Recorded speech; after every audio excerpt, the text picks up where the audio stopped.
नैमिषारण्य धाम की, सद्गुरुदेव महाराज की, भागवत भगवान की जय।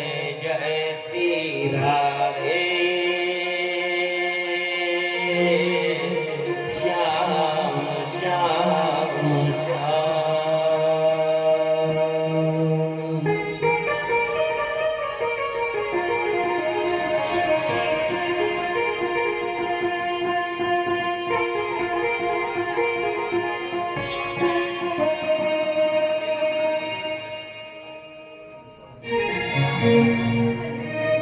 नारायण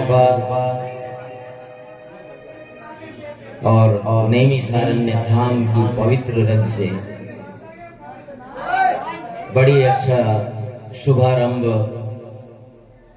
इस ज्ञान गंगा का हो चुका है। और गंगोत्री से निकल करके ये ज्ञान गंगा, भागवत ज्ञान गंगा अपने दूसरे पड़ाव पर आ गई है। ये समय बड़ा अनमोल है, अनमोल, इसका कोई मोल हो ही नहीं सकता। महीनों से प्रतीक्षा कर रहे थे कि 26 तारीख से यहाँ पर कथा होने वाली है और नैमिषारण्य धाम चलेंगे। कब 26 आ गई पता ही नहीं लगा। कल शुभारंभ भी हो गया, आज दूसरा दिन हो गया।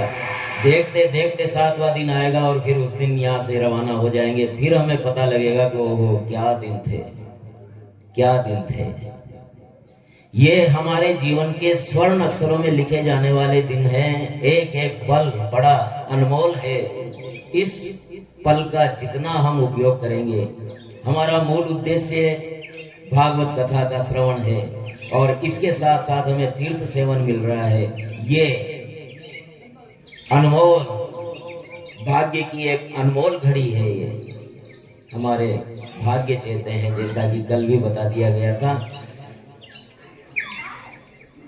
ज्ञान देव ब्राह्मण, कर्मेष्टि ब्राह्मण अपने कर्म बहुत अच्छी तरह करते थे, लेकिन अब प्रारब्ध से कोई लड़ नहीं पाता। प्रारब्ध 3 चीजों से मिलकर के बनता है। एक तो प्राणी के कर्म क्या है, उस कर्म के अनुसार उसको नरक में जाना है या स्वर्ग में जाना है, ये तय होता है हमारे अपने कर्म के द्वारा कि वो नरक में जाएगा या स्वर्ग में जाएगा। उसके कर्म क्या है, उस हिसाब से उसे फिर दूसरा जन्म मिलता है। उसके कर्म अगर स्वर्ग में जाने के हैं तो अच्छे संस्कारित परिवार में जन्म होगा। उसके कर्म अगर नरक में जाने के हैं तो फिर चांडाल परिवार में या किसी भी संस्कारहीन परिवार में जन्म लेगा, म्लेच्छ परिवार में जन्म लेगा। एक प्रारब्ध तय करता है ये कि उसको जन्म कहाँ लेना है। अब जन्म हो गया तो फिर इस जन्म के माता पिता के कर्म कैसे हैं, इस पर उसका जीवन निर्भर करेगा। प्रारब्ध एक स्वयं का पिछले जन्म का कर्म और इस जन्म के माता पिता के कर्म, और तीसरा है उसके स्वयं के कर्म जो इस जन्म में करने वाला है। इन 3 चीजों से मिलकर के प्रारब्ध बनता है। और उस ब्राह्मण ज्ञान देव का प्रारब्ध ऐसा था कि जो दंडी ऋषि थे, योगी थे, उनसे कहा कि मुझे पुत्र चाहिए। तो उन्होंने जब फेस वॉश किया, ललाट का अध्ययन किया, तो पता लगा, उनसे कह दिया कि भाई इस जन्म में का 7 जन्म में तेरे पुत्र नहीं है, नहीं है, नहीं है। लेकिन वो जिद पर अड़ गया, मुझे तो पुत्र चाहिए, पुत्र बिना तो कोई मतलब ही नहीं है, जीवन का ही कोई सार ही नहीं है। मुझे पुत्र दो, नहीं तो मैं अभी ये पछाड़ खा के मरूंगा। अब देखिए, ज्ञान देव हमारा अपना आत्मा है और धुंधुली जो है वो हमारी बुद्धि है। स्त्री हो या पुरुष हो, कोई सबकी एक ही बात है। ये स्त्री पुरुष तो यहाँ संसार में आने के बाद है। आत्मा न स्त्री है न पुरुष है, आत्मा तो आत्मा है, वो परम तत्व है जिसका अंश हम हैं। जो भी इस शरीर में है वो प्रकृति में है और प्रकृति में है, इसका मतलब सब प्रकृति में है। तो धुंधुली बुद्धि है और जिसकी बुद्धि धुंधली की तरह होगी तो उससे तो धुंधुकार ही पैदा होगा। लेकिन उसका भाग्य अच्छा था कि ज्ञानदेव को संत का आशीर्वाद मिला फल के रूप में, और उनसे हुए गोकर्ण जी, और गोकर्ण जी के कारण उसकी गति बिगड़ते बिगड़ते बच गई और धुंधुकारी को प्रेत योनि प्राप्त हुई। और भागवत का प्रसाद ऐसा रहा कि धुंधुकारी घोर प्रेत तत्व से मुक्त होता है भागवत के प्रमाण से, भागवत के प्रभाव से। और केवल वही नहीं होता, दूसरी कथा हुई तो उसमें सारे प्राणी जिसने भी वो कथा सुनी, यहाँ तक कि पशु योनि में रहने वाले प्राणी भी मुक्त हो गए, उनके लिए भी विमान आ गए। ये कथा सुनाने के बाद सौनक आदि ऋषियों ने पूछा कि भागवत का महात्म्य आपने बहुत अच्छा बता दिया, बहुत अच्छी बात है, लेकिन अब इसका विधान भी तो बताइए, विधान क्या है भागवत का। तो कहते हैं कि श्रीमद् भागवत सप्ताह विधि धन से साध्य है। सप्ताह ज्ञान यज्ञ के लिए, भागवत के लिए जैसी विवाह की व्यवस्था की जाती है वैसी व्यवस्था करनी चाहिए, ऐसा इस भागवत में लिखा हुआ है। अब देखिए, विवाह पहले महीने भर का विवाह होता था, उससे पहले तो और होता होगा, लेकिन महीने भर के विवाह का तो हमें भी ध्यान है कि भाई लगन आए तो महीने भर का तो आए, और महीने भर तक विवाह चलता रहता था। अब सोचिए कितना खर्च होता होगा। तो विवाह तो अब 3 घंटे का रह गया, पहले 1 महीने का हुआ करता था। तब की बात है कि विवाह जैसी व्यवस्था करनी चाहिए, भागवत करवानी है तो इतनी बजट की व्यवस्था करनी चाहिए, जब महीने भर का होता था। लेकिन अब 3 घंटे का विवाह हो गया, इसलिए विवाह से भी बहुत ज्यादा व्यवस्था। यहाँ तो 7 दिन का विवाह है।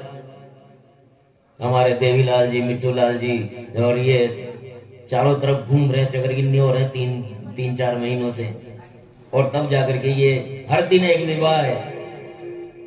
7 दिन है ना, ये 7 दिन 7 विवाह है, यूं मान के चलो। पहले तो एक ही विवाह की व्यवस्था करवाने के लिए कहा था, क्योंकि वो महीने भर के विवाह थे, लेकिन अब तो 3 घंटे के विवाह है, तो अब तो 7 दिन ही विवाह है। ये इतना बजट की व्यवस्था हो भागवत के लिए करना चाहिए। और सबसे पहले तो मूर्त पूजे,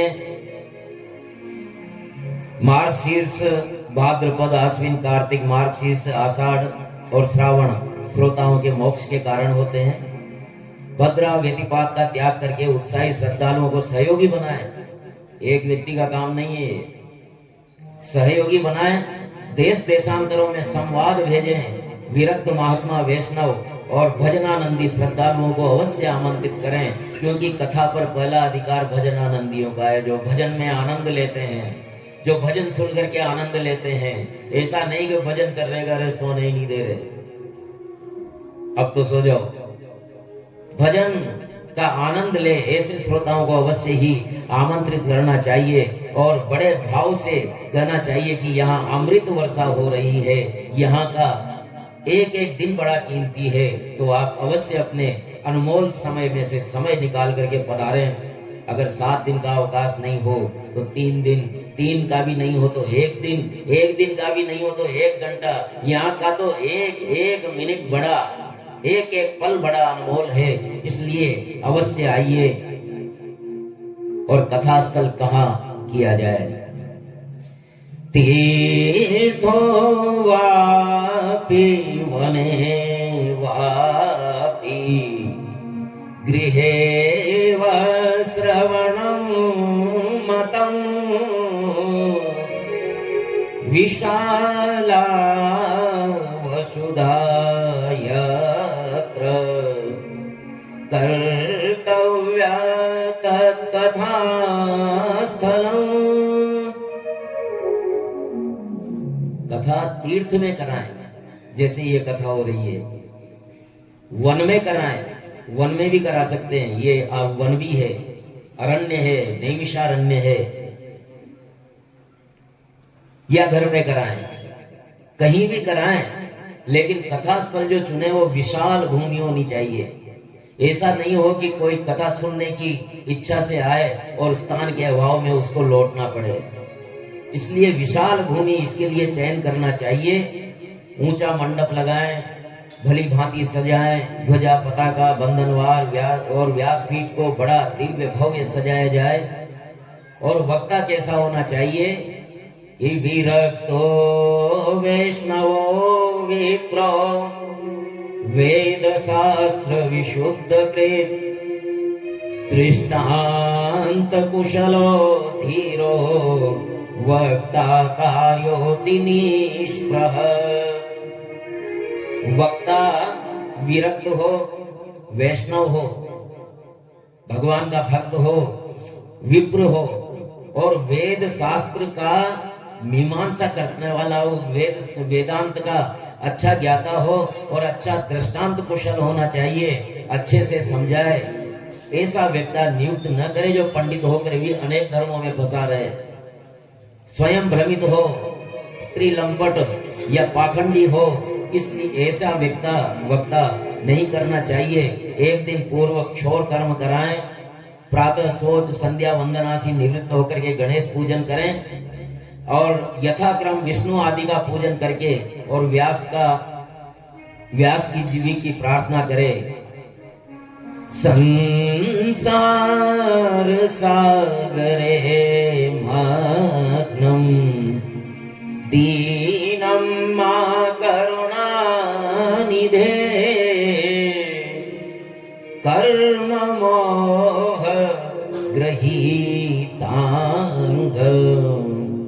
मामोद्धर भवार्णवात्।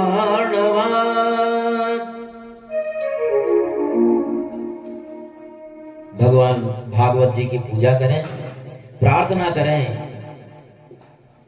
व्यास जी की कि संसार सागर में मग्न में दीन हूं, हे करुणानिधि आप व्यास स्वरूप हैं और मुझ पर कृपा करें और भागवत कथा का श्रवण कराने की कृपा करें। इसके बाद भागवत जी की भी पूजा करें और प्रार्थना करें। श्रीमद् भागवताख्योऽयं प्रत्यक्षं कृष्ण एव हि। श्रीमद् भागवत प्रत्यक्ष श्री कृष्ण है। स्वीकार करें हे नाथ, मुक्ति के लिए, इस भव सागर से मुक्ति के लिए मैं आपकी शरण में हूं। इस प्रकार भागवत जी का पूजन करें, प्रार्थना करें, वक्ता का पूजन करें, वस्त्राभूषणों से प्रार्थना करें, सुखदेव के रूप समझ करके वक्ता को शुक रूप प्रबोधज्ञ सर्वशास्त्र विशारद एतत् कथा प्रकाशेन मद ज्ञान विनाशय। हे व्यास जी, आप सुख रूप हैं, प्रबोधज्ञ हैं, ज्ञान का प्रबोध कराने वाले हैं, सभी शास्त्रों में विशारद हैं। इस कथा के प्रकाशन के लिए आप नियुक्त हैं, कृपया मेरा अज्ञान का विनाश कीजिए। ऐसा वक्ता से प्रार्थना करें और नियम ग्रहण करके 7 दिन तक पालन करें। विघ्न निवृत्ति है तो 5 ब्राह्मणों का वरण करें, उन्हें प्रणाम करके उनकी आज्ञा से आसन ग्रहण करें। धन पुत्र घर बार सबकी चिंता छोड़ करके केवल कथा में ध्यान लगाएं। 3:30 पहर की कथा, 2 घड़ी विश्राम और आहार संयमित करें। अधिक आहार करने से नींद आती है और नींद कथा में बहुत बड़ी बाधा है। हो सके तो निराहार करें, अन्यथा एक समय भोजन करें, फलाहार करें, लेकिन इतना भोजन नहीं कर लेंगे फिर नींद आने लगे। और निराहार अगर शक्ति नहीं है तो कोई बात नहीं, एक समय भोजन करें। और अगर वो भी नहीं हो तो दोनों समय भोजन करें, लेकिन शर्त यह है कि नींद नहीं आनी चाहिए। और कथा के नियम बताए जाते हैं कि ब्रह्मचर्य से रहें, भूमि पर शयन करें। भूमि पर शयन से जैसे लकड़ी के तख्त पर बिना निवार के वो तख्त सैया नहीं है, उस पर शयन कर सकते हैं। पत्रावली में भोजन, पत्तल में भोजन गरिष्ठ और भाव दूषित भोजन का त्याग करें, बासी भोजन का त्याग करें। काम, क्रोध, मान, मत्सर, लोभ, दंभ इनको पास में भी नहीं आने दें। क्रोध न करें, मोह न करें, किसी से द्वेष न करें और सभी श्रोता एक दूसरे की सहायता करें, किसी का मन न दुखाएं। ये भागवत के नियम हैं। और किसी की निंदा न करें।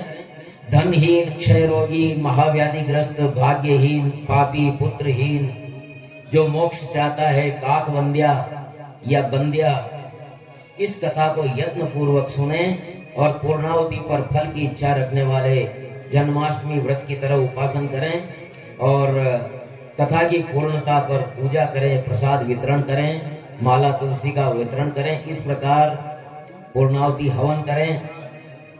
और नारद बोले सनातन ऋषियों से कि हे प्रभु, आपने सप्ताह श्रवण कराया, मैं धन्य हो गया। श्रवणम सर्वधर्मेभ्यो वरम मन्ये तपोधना वैकुंठस्थो यतः कृष्ण श्रवणाद्यस्य लाभ्यते। नारद कह रहे थे कि सुखदेव जी आ गए और सुखदेव जी का सभी ने खड़े होकर के सम्मान किया, ऊंचे आसन पर विराजमान किया। और सुखदेव बोले निगम कल्पतरोर्गलितं फलम् शुकमुखादमृतद्रवसंयुतम्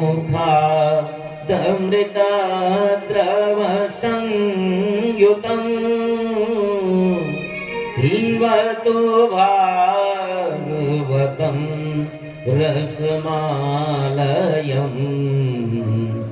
मुहुरहो रसिका भुवि भावुका। सुखदेव जी ने कहा है निगम कल्प तरोर गलितम फलम, जो निगम है, वेद है, पुराण है, ब्राह्मण ग्रंथ है, जितने भी ग्रंथ है उन सब का सार रूप उस पेड़ का ये फल है। अब देखिए आम का पेड़, हर कहीं आम है, जड़ भी आम के पेड़ की जड़ है, तना भी आम का तना है, डालियां भी आम की तने आम का ही वृक्ष है और पत्ते भी आम के ही पेड़ के पत्ते हैं। लेकिन इनको खा सकते हैं क्या? आम की जड़ों को, तने को, डालियों को, पेड़ को, पत्तों को खा सकते हैं क्या? क्या खाया जाएगा? फल। जो इस पूरे वृक्ष का निचोड़ होता है, फल, वो खाया जाता है। अब कहते हैं कि दूध और घी बराबर है। घी क्या है? घी भी तो दूध में से ही निकलता है। तो क्या दूध से रोटी को चौपड़ सकते हैं क्या? चौपड़ने के लिए दही जमाना पड़ेगा, छाछ भिगोनी पड़ेगी, उसमें से मक्खन निकलेगा, उसको तपाना पड़ेगा, घी बनेगा, तब जाकर के। तो ये सार है सभी ग्रंथों का। निगम कल्पतरोर गलितम फलम, गलित फल है, अच्छी तरह से पका हुआ फल है और रसमय है। आम खाएंगे तो छिलके फेंकने पड़ेंगे, गुठली फेंकनी पड़ेगी। इसमें न तो गुठली है न इसमें छिलका है। ये पूरा का पूरा फल रसमय है, पूरा का पूरा फल खाने योग्य है, पीने योग्य है। इसलिए इसको, और ये फिर फल क्या है तो सुखदेव जी के मुख से लगा हुआ है। सुखदेव जी का झूठा है तो और मीठा हो गया। जब तोता किसी आम को काट लेता है, किसी फल को काट लेता है तो वो बड़ा मीठा हो जाता है। इसलिए पीवतु भागवतम रसमालयम, ये रस का भंडार है, रस का आलय है। इसको पीजिए पीजिए, पीते रहिए, मुहुर्हो, हर क्षण पीते रहिए। इससे अघा गया वो भक्त नहीं हो सकता। भागवत सुनने से कोई अघा नहीं सकता जो भक्त कहलाता है, और जो अघा गया वो फिर केवल कहने के भक्त हो सकते हैं। स्वर्गे सत्ये च कैलासे वैकुंठे रसा अता पिबन्तु सद्भाग्या मामुञ्चत कल्हिता। जगत के स्वर्ग में, सत्यलोक में, कैलाश में, वैकुंठ में इस प्रकार अनेक भी ये रस नहीं है जो हमें यहाँ मृत्यु लोक में मिला हुआ है। और इसलिए हे सद्भाग्य जनों, हे सौभाग्यशाली जनों, इस रस को पीते रहिए, पीते रहिए, पीते रहिए। ये सुखदेव जी महाराज के वचन है। सुखदेव जी महाराज कह रहे हैं, उस सनकादिक ऋषियों की कथा में सुखदेव जी महाराज प्रकट होकर के और ये बात कहते हैं, और सभी भक्त विह्वल होकर के पुकारने लगे, हरि बोल, हरि बोल, हरि बोल, हरि बोल।